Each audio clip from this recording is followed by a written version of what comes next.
It's a question, right, off the bat. So they're doing a ton of marketing for us. I started testing this many years ago, and still in our area, you can't get enough upload bandwidth. I think right now for standard business cable modem, max upload you're getting is 50 megs before you're going to fiber.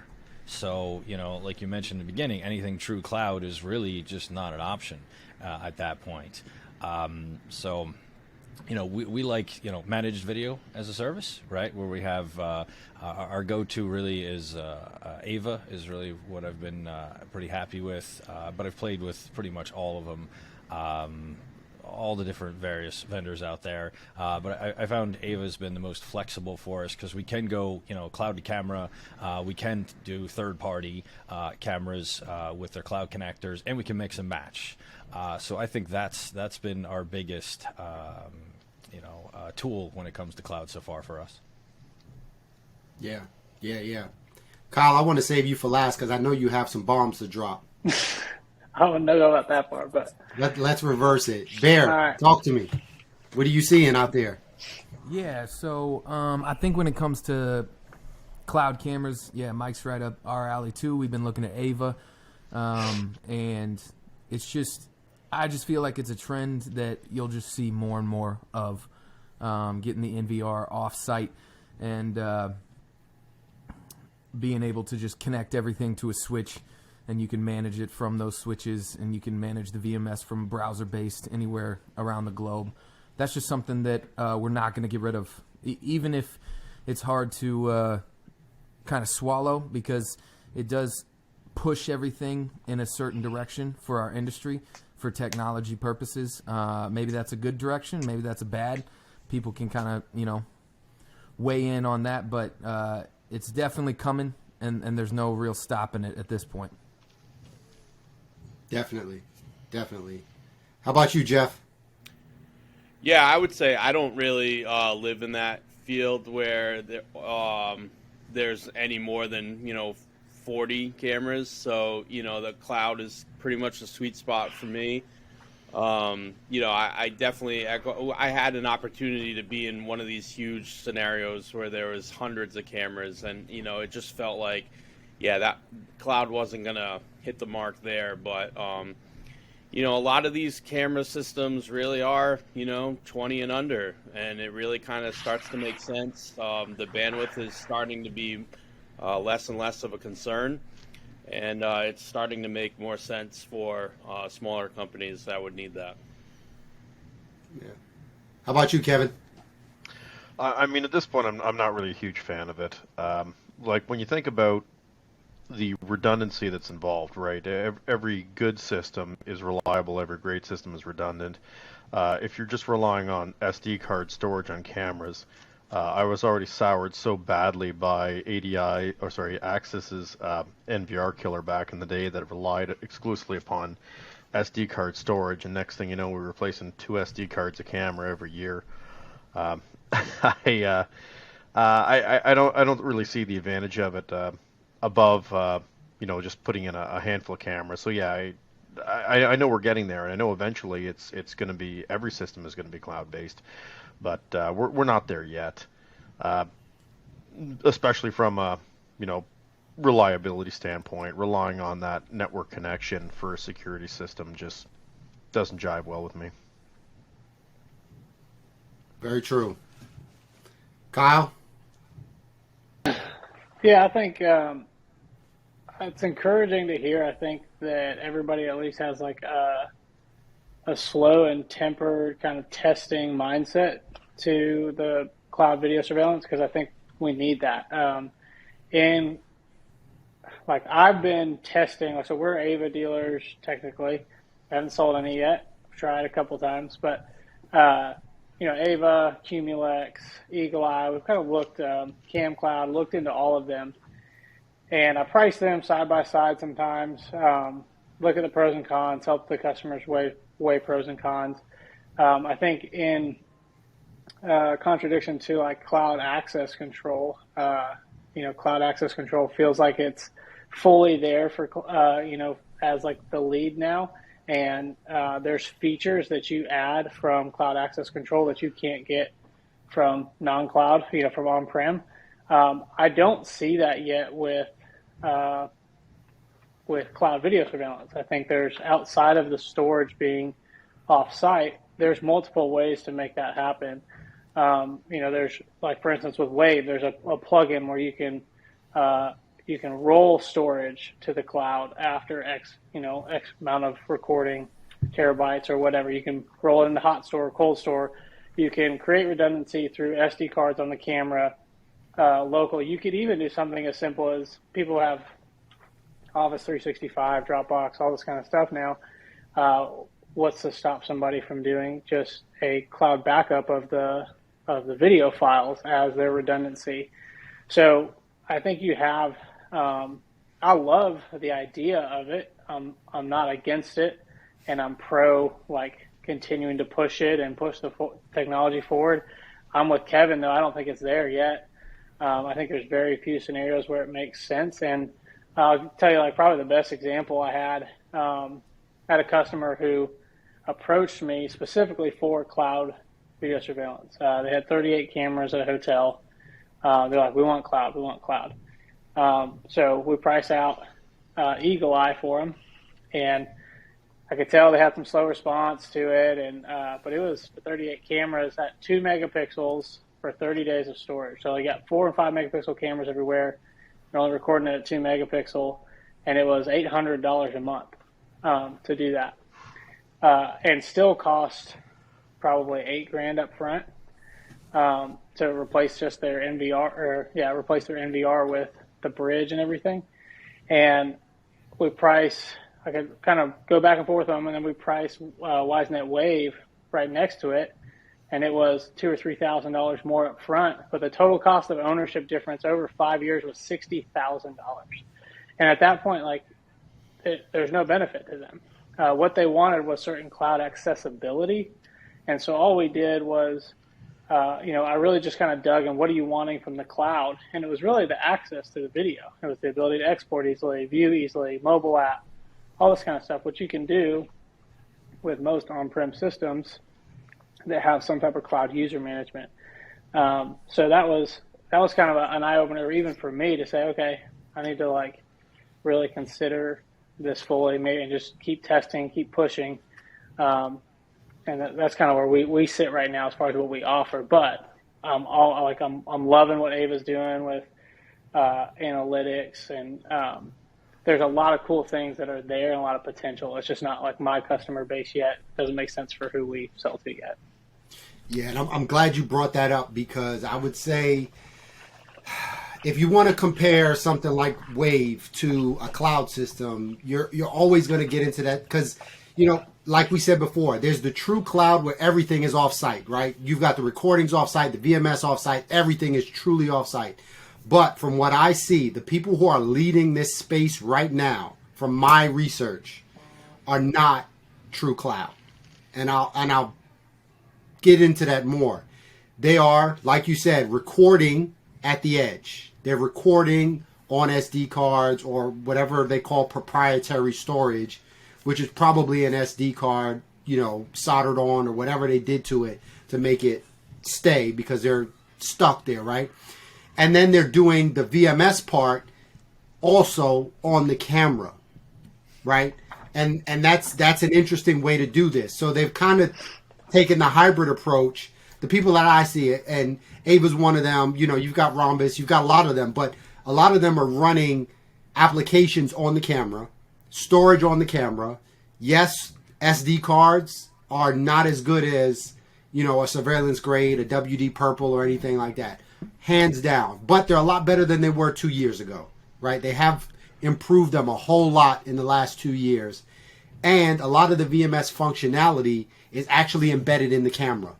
Yes, you have the outside, the browser, but the browser is really a connection point, right? It's not really the hardcore. And the thing that we have, usually you think cloud cameras, I lose my internet connection, I lose my cameras. Well, the guys leading the space now, they've solved that. The cameras stay recording, and it's more of, when I get internet back, then I get my features back. Then I get to see it, all that kind of stuff. So there's there's a lot of advancement in the area, a lot of advancement. So, and then the big thing that I see, what really pushed me away, not away from on-prem, because I'll still do a ton of on-prem, and there are still people who, like you said, this is better for you, right? Because it's all about the customer and what's best for the customer, right? You're the professional. You have to recommend what's best for them. And I would say, like you were saying, just that connectivity, right? To being able to manage it from anywhere, see it from anywhere. It's hard to find a VMS that doesn't do that now. Like, it's hard to find a VMS that you have to literally be on-prem to manage, right? All of them have that dashboard where you can come in, come out.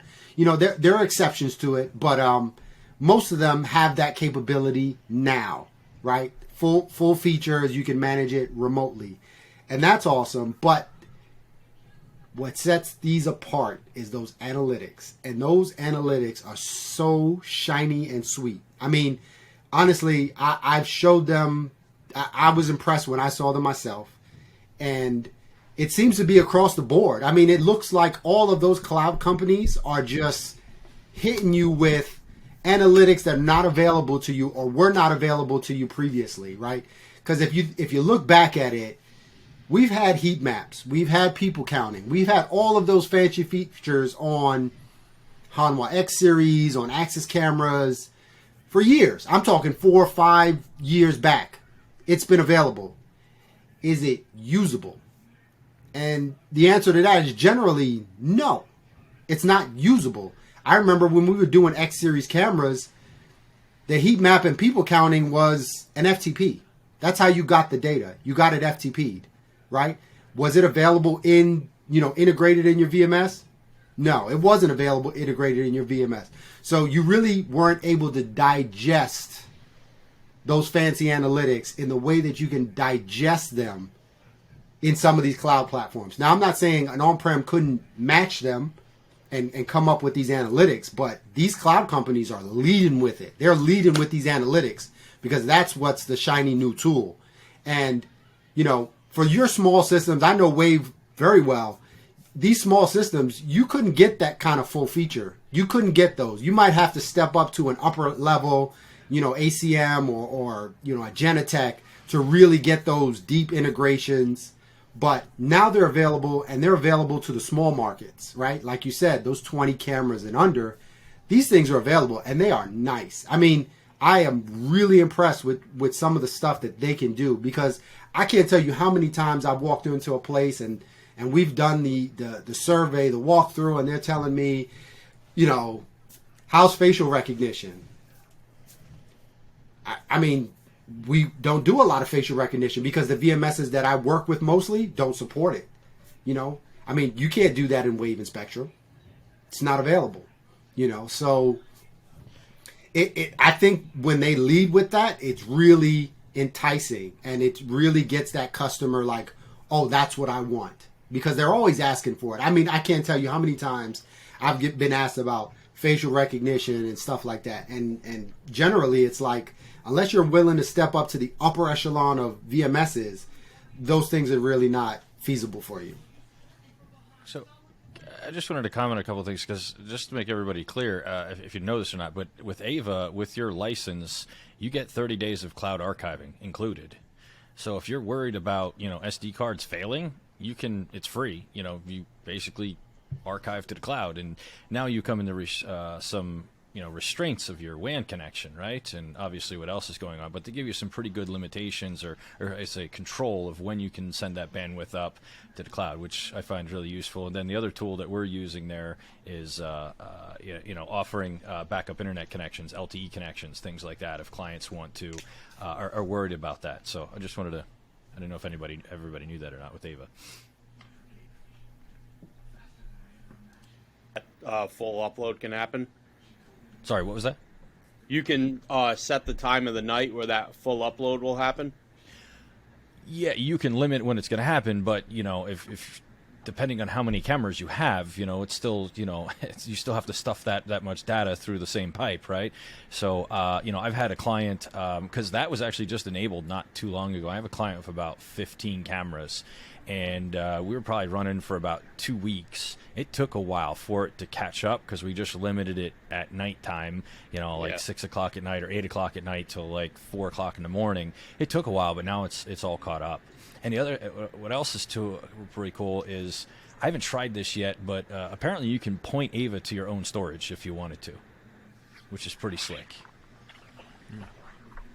Yeah, that's a new one. I didn't know that, but I'm very new to Ava. I just finished signing paperwork 2-3 weeks ago, and I'm waiting on my demo cameras to get started. So just to give you guys a heads up, I played with Ava when it was Vion. They literally came to my office about 6 years ago and dropped the server off of my desk and be like, check this out.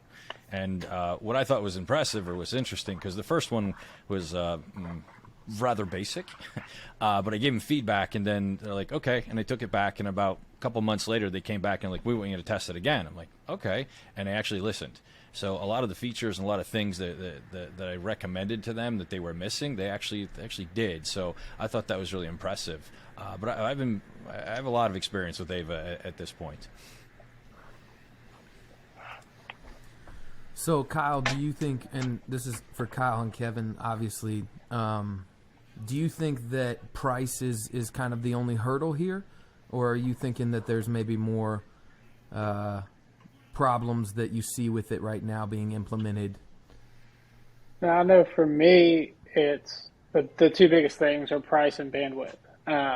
Obviously, those are kind of the main things. Now, Mick brings up a great point about the analytics side and needing, that cost comparison to be able to bring in some of these advanced analytics versus bring in like a higher powered VMS with the cameras that are needed to do some of the stuff he's talking about from an analytics standpoint. That's a cost benefit where it probably does lean cloud. I think like I said, I think the size of that total cost of ownership number really shocked me. Like, if I were to look at you and just say, is direct to cloud off premises storage of your video worth $60,000 over the next 5 years? Is your answer yes or no? And that number for a 38 camera system was like really shocking to me, because we always hear about how cloud is, it does kind of bake in when it comes to the access control side, but with the video, that number didn't make sense. The other thing that was, now again, we're going to make a separation in the marketplace here, because I definitely am like a lot closer to, and there's certain solutions and scenarios where I am leading with trying to sell an Ava. And I'm trying to think, I don't sell them personally, but Verkada and Rhombus are in the same veins as far as what they do and what you guys have talked about, which is on-prem, like the camera doing the bulk of the work, and then timing, like Mike said, like timing your upload of data and everything. It's the other piece of it where, I don't know, just the whole, the server's on site, like you're getting all this cloud functionality basically out of most systems, and the total cost of ownership over the course of X number of years doesn't make sense. In part because of, like with Eagle Eye, for instance, or Cam Cloud or something like that, where you're having to pay different prices for different resolutions. And that's the part that kind of was like a big halt with me in Eagle Eye when I went down that road a little bit was, okay, we've got all these 5 megapixel, 4 megapixel cameras are pretty standard now. And a 2 megapixel camera is costing a customer $22 a month to store for 30 days. That didn't make much sense. But I think like we've talked about Ava and some of these other guys that have addressed some of that. Kev? Yeah, there's no question. For me, it's price, and my business is geared towards MDUs, apartment buildings, things like that. I work a lot in the rental industry, and for the most part, my clients will spend large amounts of money up front just to reduce ongoing costs, because they know in the rental business, your income is in getting people to pay things per month, and they'll do everything in their power to avoid these monthly fees. So, I mean, systems that have monthly fees to me, and for my just the client base that I have are kind of poison. So it's especially a hard sell for me. Although, you know, I love the product, and if I'm not the person paying for it and somebody's willing to pay for it, absolutely, I think it's a great idea, and I do think it's the future. But right now, for me, it's such a tough sell that I wouldn't even pitch it to the majority of my clients. Now, keep in mind too, like a lot of these systems, like Ava and Verkada, it's not a monthly cost. You're paying up front, either 1, 3, or 5 years. So, you know, I usually spin this around the clients to be like, you know, you can pay 5 years, and you don't have to think about anything for 5 years. So you really are paying up front at that point, and it's predictable cost of what they know. Yeah, that's a pretty large amount of money, though, on top of the camera that you're paying for. So you're talking Ava, Verkada, all that stuff. We're talking $1,000, $1,500 cameras typically, and then the cabling and the installation stuff, and then, you know, that roughly $200 a year, $150 to $200 a year added up. I mean, that's still an additional fee to the camera system itself. If you sell it that way, like I said, I position it where it's all up front and you don't have to think about it. I mean, I really think it takes some confidence to do this. You know, I was afraid of it. Some of my guys are afraid of it. I just talked to one of my sales guys the other day. He's like, I don't know if they're going to get Ava or not. And I'm like, just quote it. You'll be fine. Guess what? They bought it because he went in and he offered it. And he was confident when he did it after I talked to him. So I definitely think there's, you know, there's a lot of benefits for us too in this. The simplicity of installation, the scalability, the no single point of failure. I mean, those are all, I'm just picking lines out of Verkada's book right there, right? You know, there's a lot of advantages in that aspect. Cost, you know, it's not the cheapest on the market, like flat out. Like if you're competing with the Rings and all those guys, like it ain't gonna happen. But you got to sell the value, and it is there, and clients are definitely picking up on it. Yeah, I would definitely say it's analytics is really, you know, that's when I've approached it, I try to lead with that because that's the shiny toy that really kind of brings them in. Because I mean, think about it. Think about what you had to do to integrate LPR into Wave. How easy was that, Kyle? Have you done that? Yeah, I mean, I've done the Hanwha LPR into Wave. That stuff's easy. I mean, they make their own LPR. So I mean, it's the facial rec and some of those things that we, you know, that's outside of, you know, that scope. So LPR stuff is easy, and now you've got object classification and stuff as well in Wave. Because Wave uses that NX Witness, and they just came out with an update that does facial rec, and it'll follow that. Is that in the new 5.0? The other thing that I'm torn on though, when it comes to cloud security, because I feel pretty torn on it. From one standpoint, it is the technology that's coming down the pipe. I want to embrace that. I want to be someone who's out there on the cutting edge, so that, you know, if there's any money to make, you can start making it as early as possible. And then you do have some of the bumps in it from like price and bandwidth, and it isn't a solution all across the board. So it may work for clients that can pay 5 years up front, but it's not going to work for clients that like MDUs or rentals that want, you know, low cost over time because of, you know, looking to sell the property or something like that.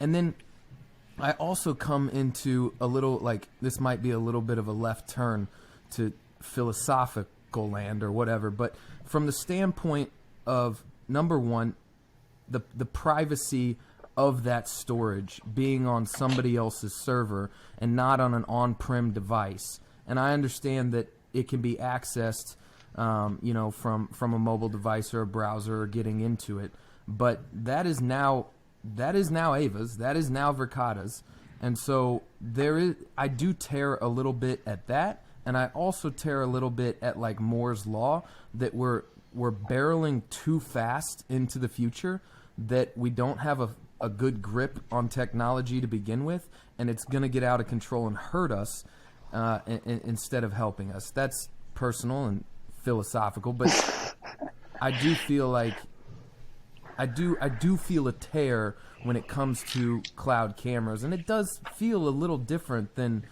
cloud access.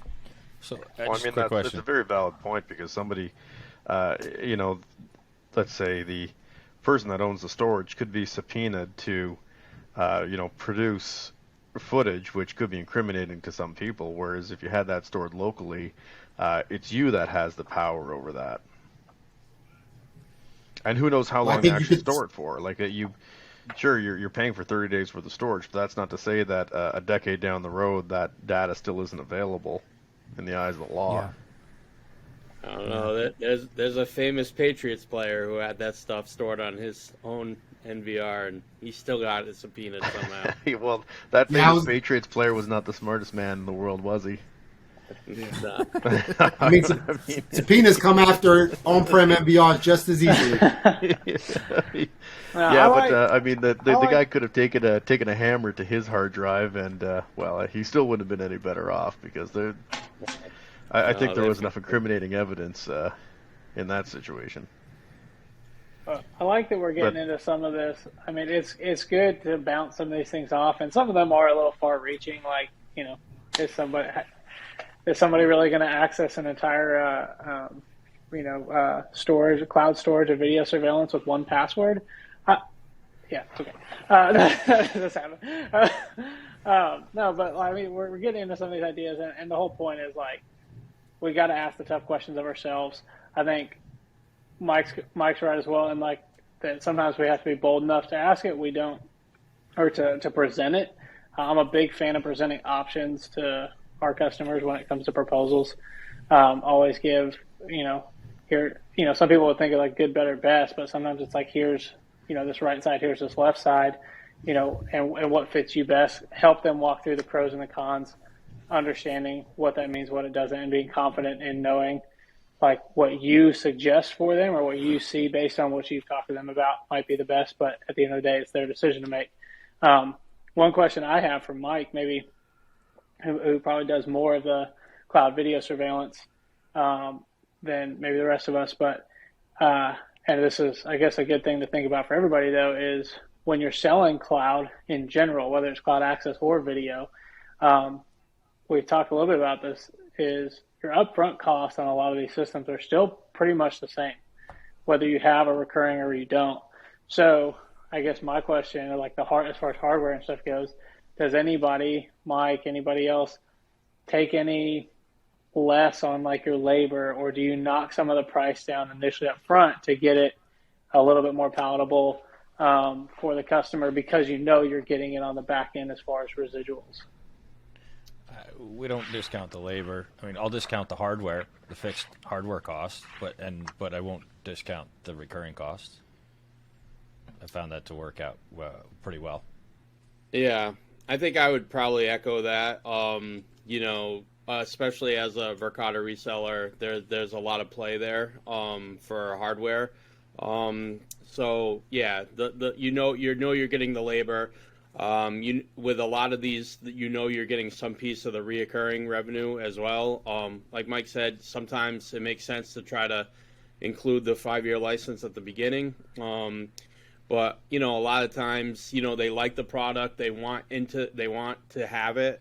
They can't afford they don't want to tack on the 5-year. So when that happens, it's kind of like bittersweet for me, because I know, well, a year from now they'll be looking to renew, and there's a potential for revenue there. So, I mean, I think you're right, Kyle. You just kind of have to know the customer, know their needs, and kind of be along for the ride, because you're probably going to be their camera vendor for a long time. And so it does make sense at the beginning to try to, if it's a sale that you really want. That's how I normally operate. If it's a customer that I'm really excited about doing work with, and it's a project that I'm into, I'll make a game time decision on that. Yeah. Another way. Sorry, guys, I got to sign off. Go ahead, Kevin. Sorry. I was just saying I got to sign off. It was good chatting with you guys. Good chat. Good to see you, Kevin. Yeah, one of the ways I look at things is scalability too. I don't look at doing it once or 10 times. I look at it doing 100 or 1,000 times. how can I scale this up and manage it? And I found that Ava has been very helpful installation-wise, for managing systems. I can install them faster. We can manage them easier. We can troubleshoot them faster. So that's also something that kind of plays in our thoughts there also with clients too. And Kyle, the only piece I want to echo, and this is for everybody listening to this, there is a perceived value with labor costs. And if you lower your cost of your labor, you are telling your customer that your value is worth less. So you never, ever, ever want to do that, because keep in mind, let's just say for easy numbers, you're charging a customer $100 an hour one day. And the next day to do another project, you're charging them $50 an hour. That will always, every time, come back to bite you, because they're going to say to you, well, you discounted your labor for me before. Why won't you do it again? So there's other ways to make that money back without lowering your perceived value to the client. And that's only if it's itemized, right? I mean, like if you're quoting out the project, Right. I think you're making it up on the other. There's different ways to hide all of that stuff. And like I said, I don't discount my labor either. I was kind of curious how everybody approached it. I kind of approach it the same way as Mike does. I just lower my markups on the hardware. But that's one of the things that I found really interesting is that at least a few years ago, and I think it's changing a little bit now because there are some more added values with some of these systems, but for the cost of the system to come in at the same upfront cost, virtually the same upfront cost, and then to say, oh yeah, also for every camera, $200 a year, for the life of the camera, for the customer, that doesn't always make the most sense. And I'm not saying it's right, wrong, or indifferent. I'd say if I really want that sale and I'm pushing for it and they buck back a little bit, then that's where I would go, is maybe discounting that hardware a little bit. But at the same time, six dozen one way, six one way, half dozen the other, you're still cutting some of your costs or some of your price. But and I don't know if you guys seen the Flex camera from Ava yet? I saw advertisements for it. I haven't looked into it yet though. I mean, it's an indoor fixed lens, camera, but its end user price is $289. Oh, nice. So, I mean, you start talking that pricing, gets a lot more appetizing for a lot more clients. Again, indoor only. It's a lower cost camera. It's not vandal proof, any of that stuff, but it definitely opens some doors for clients there too. Hey Jeff, I wanted to ask you something. When you're selling Verkada, right? Yeah. What are you selling to them, right? I know you're not just saying, hey, you're Verkada, but I mean, what are the features? What makes Verkada attractive? Sure. I think for me, its main attraction from my customer base, because I'll go into a camera sale and it's, I used to have our local internet service provider sold a camera system. And I was getting commission on that. So that was one offer. It had the monthly reoccurring, similar. They've since are about to discontinue that, but that was in the bag for a little while. Then you had that local on-site camera system, same labor of wiring, same basic labor of installation. So that was kind of you talk about that. For me, the Verkada difference, if you'll go that far, is how it integrates with some of the other technologies that a company is looking to have on site, and are they a customer that only wants to deal with one vendor, one piece of technology? I hate this expression more than anything, that single pane of glass. I hate saying it, but it's in our industry, you can't hide from it. But if you want all of those on one screen, it's attractive, and like Mike said, they flood the market with trial cameras. They're everywhere before you even get there. So they're able to plug it into a PoE switch and go. So they're familiar with it. They get a taste of that software. So for me, it's not selling Verkada. It's hearing that, what experience do they want out of not just their camera system. I know we're talking about cameras tonight, but for me, it's everything. Like how it integrates with their alarm system, how you're able to tie a camera to one of their alarm sensors, and when that alarm sensor triggers in the middle of the night, it links up in the log to that camera, and you're able to click on that and get instant, like, oh, it turns out it was just a cat, and it's like not a big deal. So it really all depends. It's not for everyone. I get it. It's got a lot of hurdles to clear. But if it makes sense for the customer, it makes sense for me. And if that's something that they want to go forward with, I'm there to support it and install it. So one thing, I mean, Verkada's camera pricing is one thing. I mean, they're about the same price. Well, the licensing is about the same price as Ava. Cameras are a little cheaper on Ava, but yeah, the access control is really expensive, and the same thing with the alarm system, really expensive compared to other options out there. Are you pushing all that, or are they just flopping you leads? Oh no, it's I'd say leads are only probably about 20% of my relationship with Verkada. I'd say a lot of it is pretty much, a customer who wants that single experience, that one login that's got all 3 or 4. They have that guest feature that a lot of people are into, especially in the services that in the industries that I service. I have a lot of cannabis clients, so they love that login feature. You get to the front desk, you got that Dymo printer right there with their sticker if you needed it. So it's all inclusive, and some customers really want that. So you're right. Their alarm system is more. Their access control, while I would argue is got a lot of simplicity to it, I get it. It is more. So it all depends.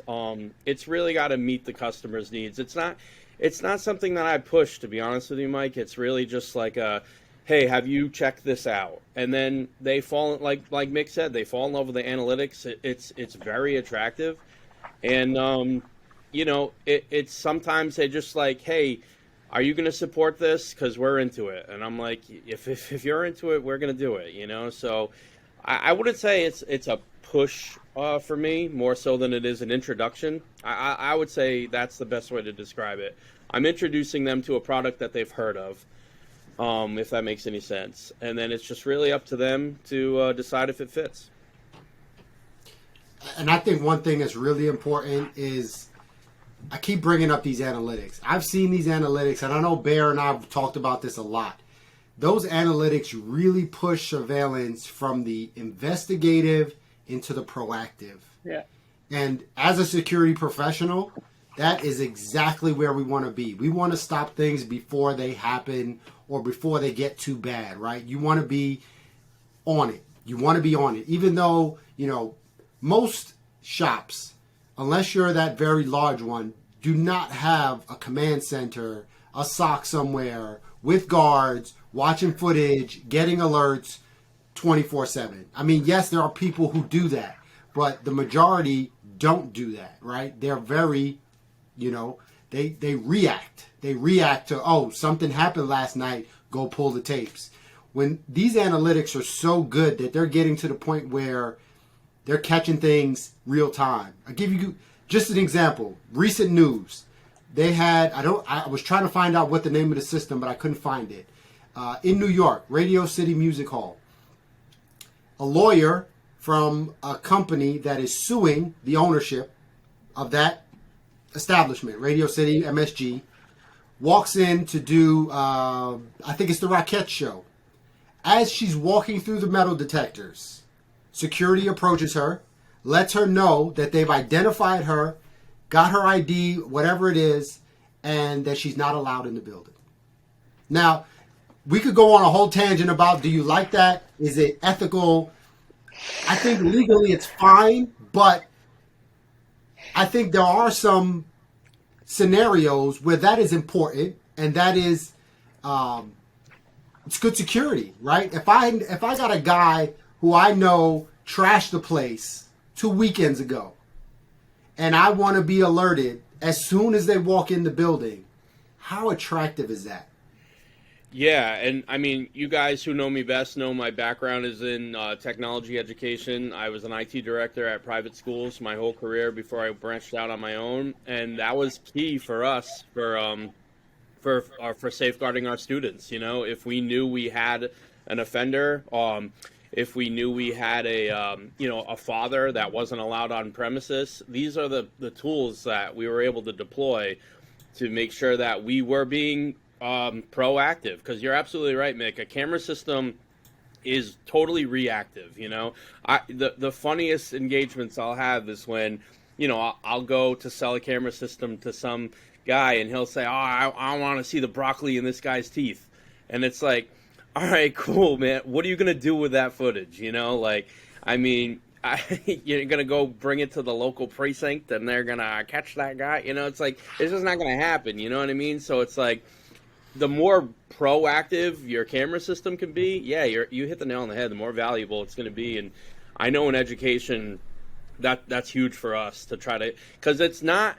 You know, we talk about like the shooter and like all the drastic things that can happen on a campus, and it's horrendous. But the reality is, it's a dad who's not supposed to be on campus. It's a mom who doesn't have visitation rights. It's a grandparent that's not supposed to be there. And you know, these are where a real slick camera system can actually be worth the upfront cost.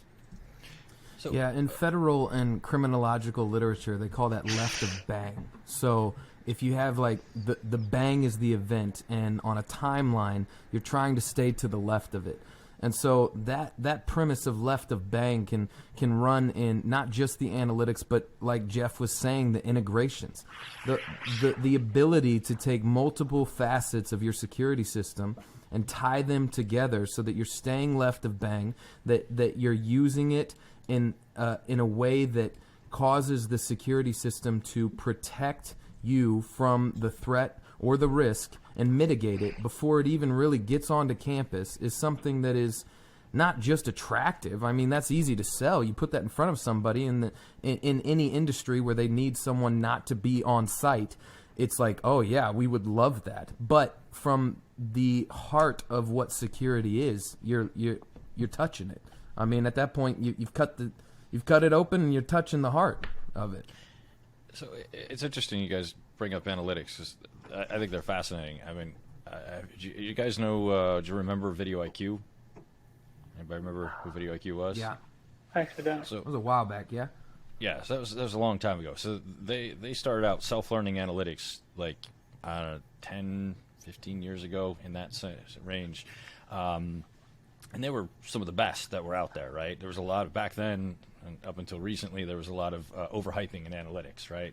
And back then, a lot of the systems, you know, you actually had to tell it how big objects were in the field of view, and it was a lot of setup, and it was a lot of work, and they were not very good. Avigilon bought them back in 2013.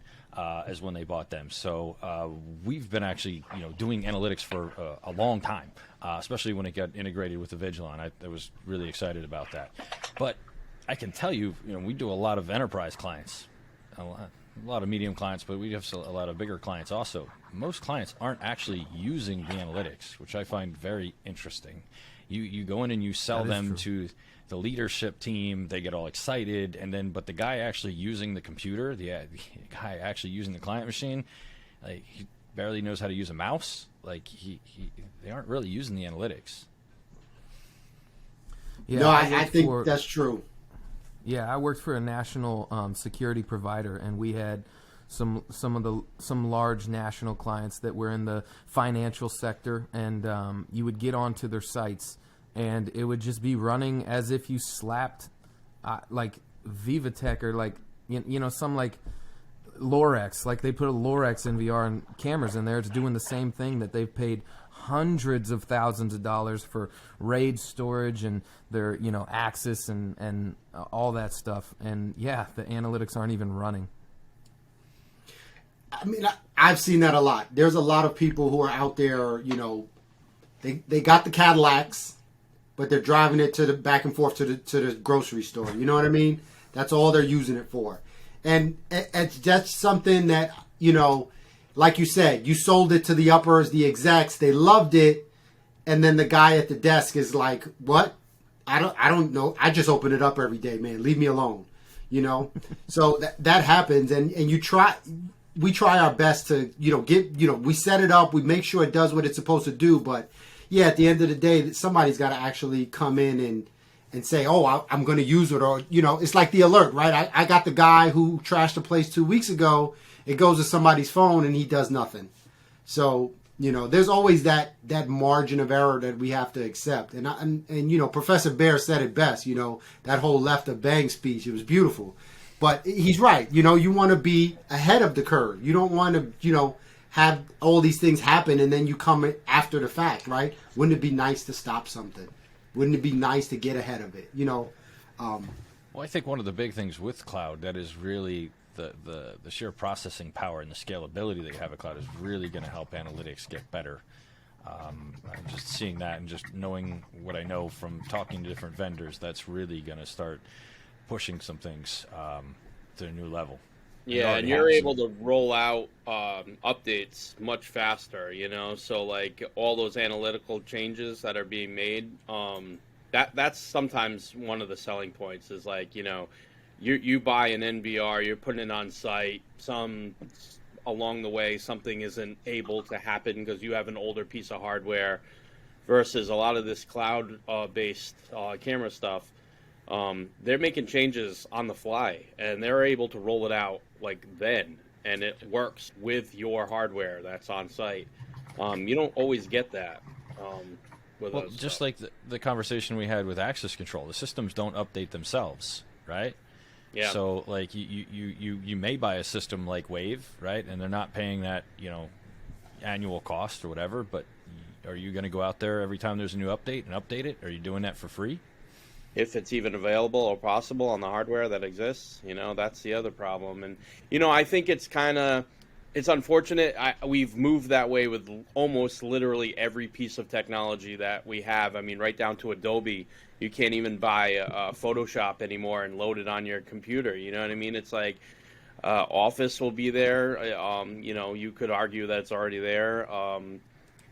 Everything really, you know, everything's subscription-based, cloud-based, it's there. I think it's the funniest argument when people like will get into the Mac versus PC argument, and it's like, does it have a browser? Because that's really all we're using nowadays, and it's just, you know, I get it, it's deeper than that, but, you know, the reality is everything is subscription-based at this point, so it's not a hard sell to talk about cameras being subscription-based. They're almost kind of like ready for that conversation. So it's getting there for sure. Whether we realize it or not, they're already expecting that to be an option. As an integrator, I'm definitely ready for those things that like Mike just brought up is like the updates and just the general maintenance and accessibility. All of those things are like huge benefits to us for sure. You know, anyways, it's a good movement. I hope it keeps pushing that way. And on the flip side too, I mean, I have clients that cloud is no. The answer is no. No way, shape, or form, not happening. So you're always going to have those clients that on-prem is that's all they're going to do, and there's nothing you're going to do to change their mind. Yeah, absolutely. And there's still a ton of people out there. Like I have people that literally will not have it plugged into their network. It is a completely isolated system, and they're okay with, you know, sending a guard to go pull footage, you know, and that's they're happy with that. And I'm like, oh, don't you want to see it from home? No, I want it as secure as I can be. Okay, so you're gonna put it in a cage, lock it up, you know, throw away the key, and they're like, yeah, that's what I'm gonna do. I'm gonna put it in a cage and lock it up and throw away the key. And it's like, okay, well, this isn't a solution for you. I mean, there's a lot of solutions that wouldn't work for you, but this is definitely not one of the ones that you like. And, you know, back to what we always say, right? You as the integrator, this is your job to listen and, you know, figure out what is a successful system for them, right? What would be success? What meets their needs? What makes them happy? because they are your customer, right?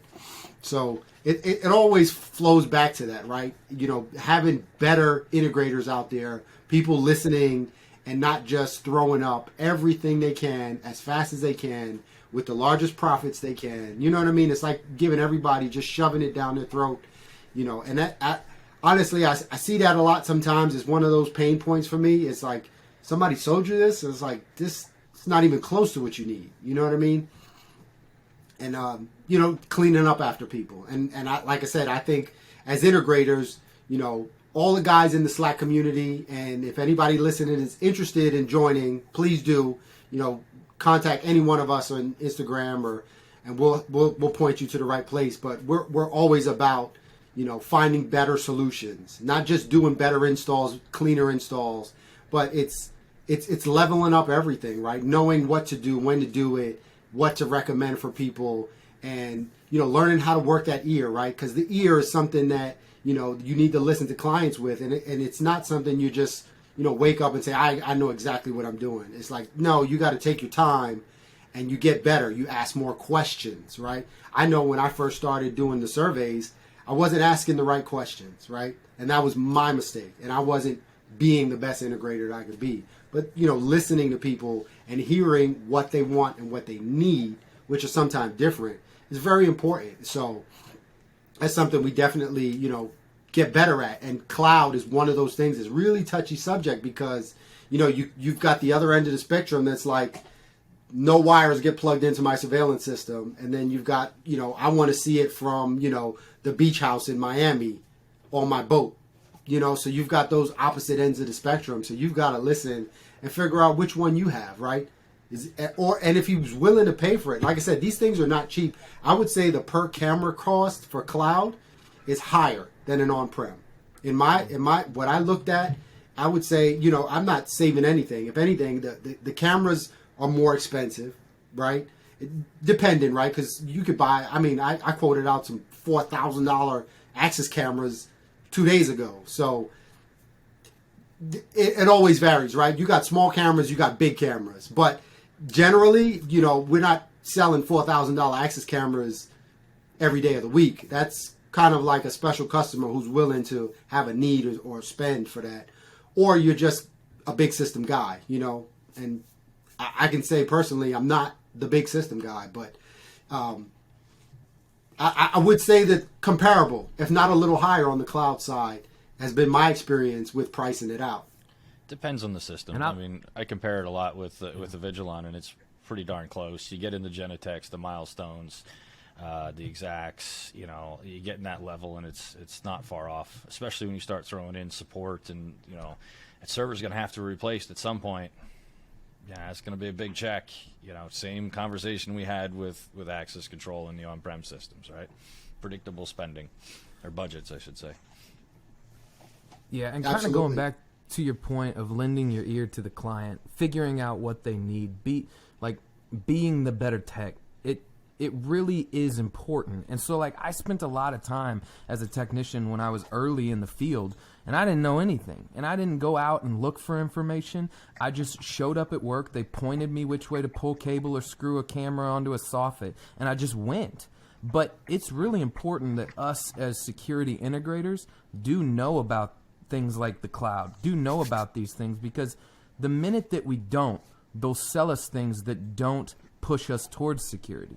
And so if we're not out there with our ear to the client, knowing what the solution needs to be, and then looking at the solutions we have and not putting it under the microscope and knowing about it and knowing how to put it in correctly, then we're doing a disservice to at that point, to the entire world, you know, from a security aspect. So I think it's really important that the people listening to this podcast, the people that are, you know, joining into the Slack group for Tech Knowledge Worldwide, that we continue to push and be at the cutting edge of what's coming out, so that we know that it's serving the world for security purposes the best it possibly can, and it's just not making the money or the flashiest thing. So I think that conversations like this, highly important. Agreed, definitely. Okay, thank you.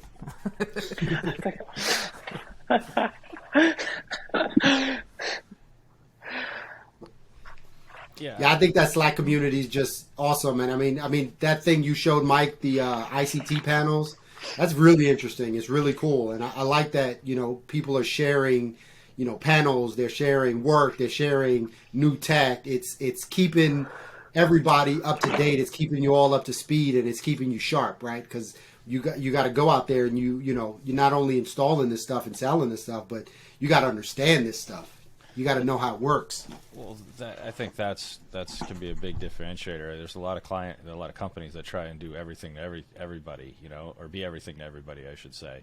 And I just don't get how clients or how companies can do that and be very good at it anyway. And I do agree, 100%. You got to listen to the clients, but and learn what their needs are. But I think you also have to be very you have to pay attention and learn the industry and understand your product.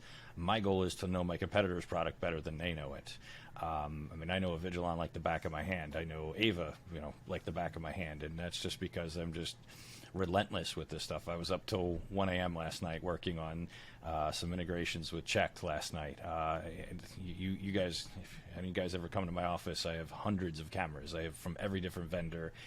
I'm just relentless. I want to know the industry. I want to know the products, and that's just something I think that's really helped us grow tremendously. So I think that is critical for everybody to really focus on, learn your product really well, and learn to say no. Like me personally, I'd rather lead with these two products, have a conversation with the client, and if it's not a good fit, go like, client, this isn't a great fit for you. I think you have a better option going with this product, and walk away. I'd rather do that than try and stuff a product down a client's throat that's not a great fit. And that's just kind of been our recipe for success so far. So I know we're getting close to the end, but I want to toss out some questions to you guys and kind of see what your thoughts are. And this is questions that come from people, right? Not exactly myself, but so the big topic is, what's more secure, cloud or on-prem? Well, who's a better IT administrator, you or the guy who works for Amazon Web Services? That's typically the answer I give to stuff like that. Is as much as I want to, I'm I'm not pro or anti either. But when it comes to cloud, depends on who's hosting it, I guess, in some sense. But for the most part, the people who are working for server farms and data centers and for these major cloud storage companies are a lot better network engineers than any of us security professionals are. And so I would say in a lot of ways, cloud is more secure. I always, I do commercial, I do residential. That question comes up in both people want to know the same thing. So it's just like, I always answer it the same. When there's a will, there's a way, and that's everything from viruses to security to cameras to everything in between. I mean, except for like Mick said, if it's just not plugged into a network, which for the longest time that's how it was over here at Better Days Global Headquarters, because it's like the cobbler's son. I had like the worst camera system going, but it was like, it wasn't connected to the network, and I was able to pull up when I needed. But you're right. I mean, it's there is no easy answer. I just say, with anything with technology, how secure is my wireless? How secure is my camera system? How secure are my doors? When there's a will, there's a way. I mean, that's unfortunately the world we live in. So I have one thing that you just reminded me of is I have a friend who's a chief information security officer in the banking vertical, and for a pretty large company. And he always says he uses something he calls the assumed breach model, and that your assumption is that you will, like, somebody can and will breach this, and so the way to actually protect yourself is to silo in some ways your systems, and to where when this is breached, that breach doesn't equal a breach of everything, which is maybe a little bit bigger than probably gets a little bit outside of our scope necessarily, but we can view our work in that way as well. I think one of the most important things with the on-prem side that we can consider is, are we working with network administrators? Are we setting our stuff up in a way that, one is as secure as it can possibly be, but if it were to ever be breached, what are the consequences of that? And the consequence should only be that your system is affected, and hopefully not, the rest of them. But well, yeah, and it's true. Are you always updating your NVRs, your Windows NVRs, with the latest Windows patches every time they're released? Are you updating your switch firmware, your router firmware, your camera firmware, that's all automatically done with the cloud, right? Because I got hundreds of NVRs deployed. I mean, it's a work to stay on top of that on Windows to do it. But then on the flip side, then you're putting all your eggs in one basket. I mean, Verkada had backdoor access to everything, and they gave it to their interns. I mean, okay, so are you putting all your eggs in one basket, or are you going to protect yourself and all the equipment that you have on site? I don't know which one's more secure at this point. I think they both have advantages and they both have disadvantages. Yeah, I'd probably agree with Mike. I think that's it's a pretty deep question, because I feel like it has to be answered from the scope of security and convenience are on either side of the balance. And if you want more security, you have to lose convenience. And if you want more convenience, you have to lose security. And so if you're going to take the word for secure to mean that, like, can it be touched? Can someone get access to it? Then on-prem, siloed, not on the network, something that you have to go, you have to inconveniently send a guard to go pull footage to see what happened. You're not using analytics to integrate and touch your systems. Then yeah, that technically is more secure. But there is a balance to which you give up some of that security for the convenience of it. That, let's say now we can have the analytics because it's on the network and it can ping my phone. Then truly I'm coming out of it with the value of, well, it is actually a more secure system. So it's hard to define on that word of, like, what is secure and balancing that security and convenience.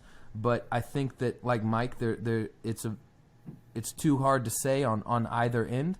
But what you're gaining from cloud access is those greater, faster analytics, and what those analytics are getting you is left of bang, right? So bang, bang, baby. So you are gaining a lot from cloud access, and I do think that it would be in security world's best interest to embrace it and to really start using it in a positive light. Yeah, I love that analogy, saying that yes, it's harder to get into, right? You're going to have to get the whole Tom Cruise to get into the building to, get that server. But at the same time, is your security better when you do that? And I would say, no, it's not better. You've made your security so hard that you can't even get into it when you need to be in it, when you need to be proactive, doing something. Another question, how much time do you spend on research? So I know personally the research is fun. I buy so much demo gear because I have to play with it, because I have to know, like Mike said, I have to be really good at it before I can sell it. And I have to know how to set it up. I don't sell anything I don't personally work on. And that's just a rule of mine. You'll never get me to sell it if I haven't plugged it in and played with it. Because, like you said, I have to be, I'm the guy holding the bucket at the end of the day, right? They're going to call me and say, hey, this doesn't work, that doesn't work, this integration sucks. And it's like, no, I need to be confident that I know this works. I've done this 36 times. I got you. So what are you guys doing in terms of research? How much time are you spending? Let's hear it, Mike. How much time? How many hours you clock? I don't know how many. Too many. 1 million every day.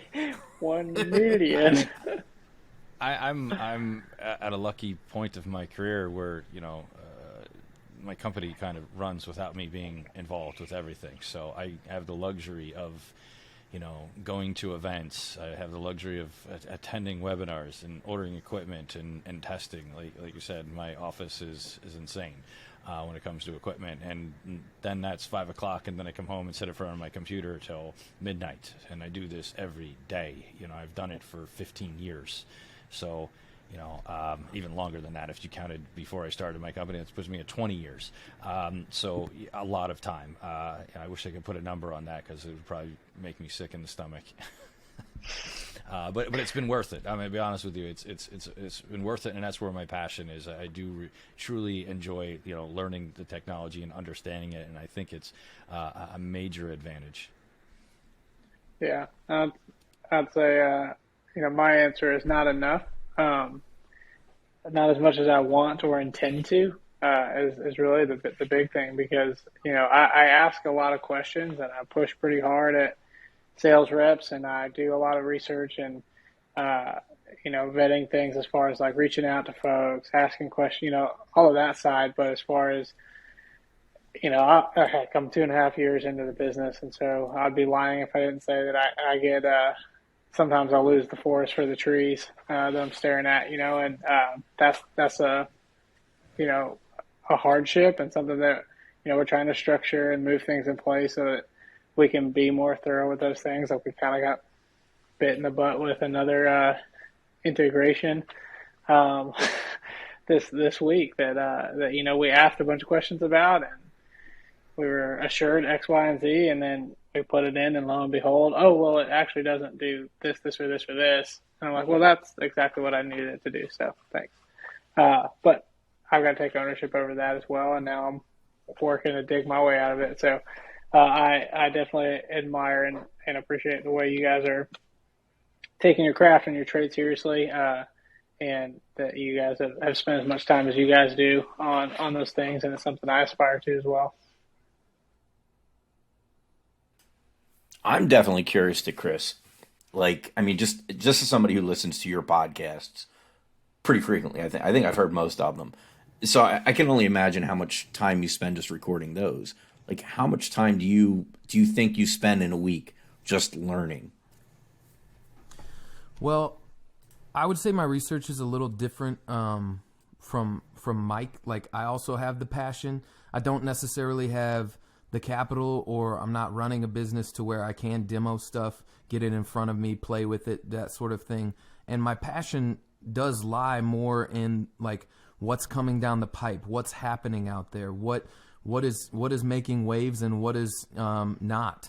And so I do spend a lot of time like quick reading a lot of articles from Security Mag to Security UK to IPVM. I spend a lot of time on those things, and I also find a passion on the like the thoughtful side of it, of thinking about what you're doing, and that's what I try to bring with my podcast, because I do think that I started the podcast just out of the sheer void of that for me when I was looking for it, and so I don't know. I probably spend, if I had to quantify it, maybe 20 hours a week, like reading and doing things. It's kind of like that build 10,000 hours to master your craft. And I've just been doing it at 20 hours a week, like for the entire time I've been, a little over a decade of being in the security industry. So it adds up over time, and it helps when you do that. It helps when, even on the demo side of things, when you get yourself in front of things and you build that time, then a couple years down the road, you don't have to spend as much time in front of a camera system, because like Kyle said, you know what you're looking for. You get in, you look at it, you go, oh yeah, this integrates similar, this and that and the other, and you begin to compound interest, almost like also interest in the things that you can get ahead of it. So I try to do that with my podcast, like you said, Ray, and I love getting the news, like hearing what it is, man, what's going on, the chit chat, the podcast highlights, and the meat. And so, yeah, definitely. So somebody had asked me a question the other day, actually, it might have even been today, but like the world is blurring together for me anymore. What was the last book you read? And unfortunately, my last response was like a Meraki Tac article. Because that's the only things that I read, man. It's like Microsoft articles, because you got to stay up to date on all their patches before you can deploy. A lot of Meraki stuff, because they keep changing the rules on things, right? So one day a VLAN works a certain way, and the next day a VLAN works a different way in their world. So it's, in my world, it's the only reading and things that I'm doing is tech reading. Do you guys feel that that's the same in your businesses? I joke around with my kids and tell them I never learned how to read because they talk to me about books, and it's like I probably can count on, two hands the books that I've read, but it really doesn't matter because I've probably read, NEC cover to cover for every 3 years that it's come out, and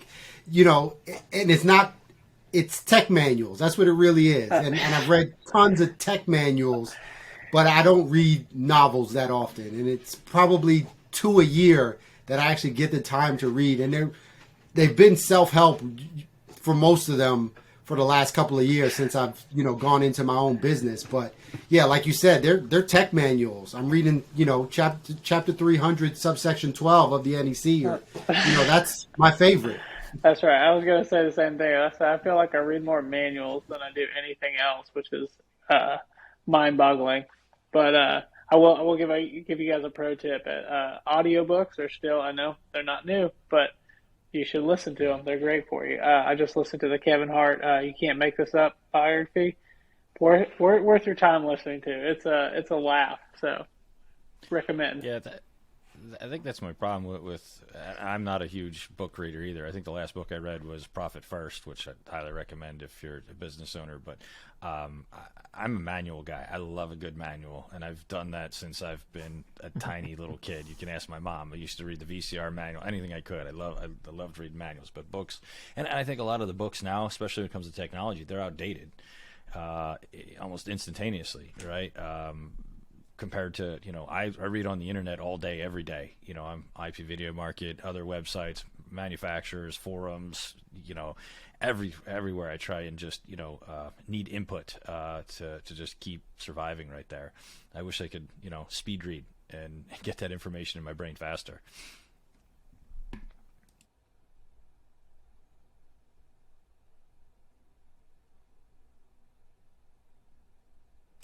Mick, you're muted there, buddy.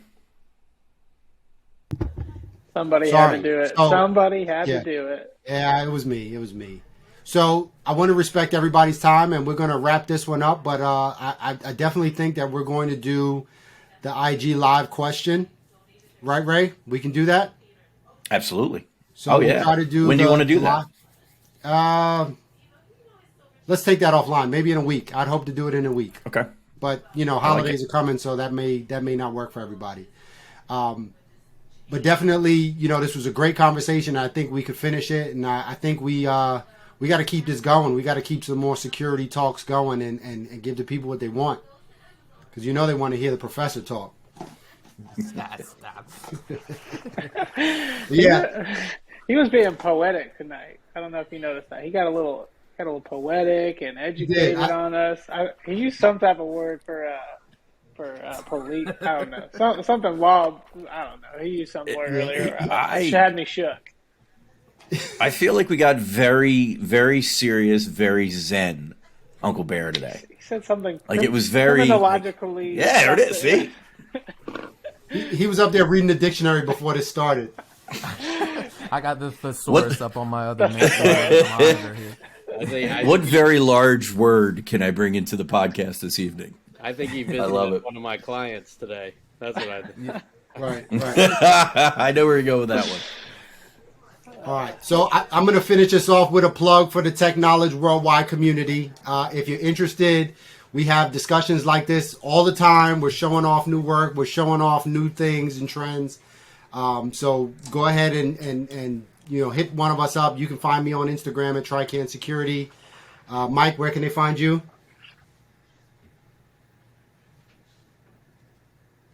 Mike? Sorry about that. Went on mute. You can find me on LinkedIn, Michael Miller and TWG Security. Bear, where can they find you? Yeah, you can find me on Instagram at Uncle BAER_ and the Security Today podcast at Security Today Podcast, brought to you by Sprinter Business. I got I an love ad, hearing man. that. I really do love hearing that. I do have It one just rolls off the It tongue. does. It does. I do have one question about the Sprinter. How many sub names does Sprinter have? Sprinter Datacom, Sprinter Yeah, Business Solutions, Sprinter IT, Sprinter.